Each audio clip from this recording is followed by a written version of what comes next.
I think that album has been so much defined as a great album because of the experience that we all went through at that time of making it, you know.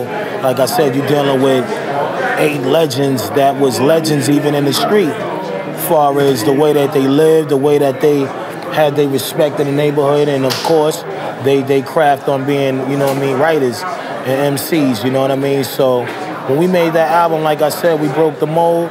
We brought a new sound to the table. We inspired so many different people to change their lives in a great way, to be self-preserved, you know what I mean, as a man or as a woman out in this big world. And we just showed everybody that dreams can come true. They can start from the bottom up.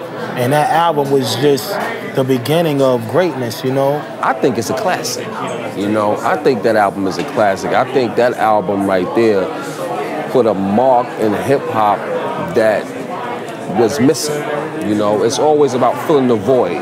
Whenever you can fill the void, it's gonna be special. Well, hip-hop, it needed a kickstart.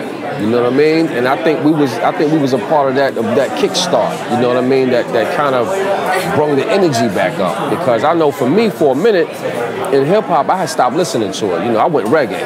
You know what I mean? Because it still had that vintage vibe of rawness. You know what I mean? Until my brothers came.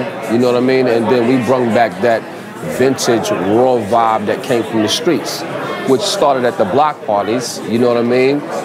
And became what it is today.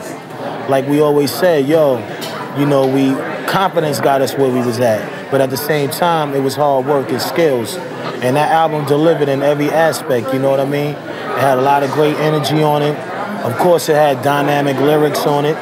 You know, the lyrics are serious on that album.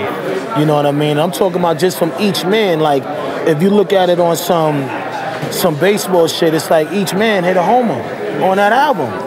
You know what I mean? And that's something rare that we've seen in the game in a long time, where you could catch groups that come out and each individual could be gold or platinum. You know what I mean? Because at that time, that's all we was looking for.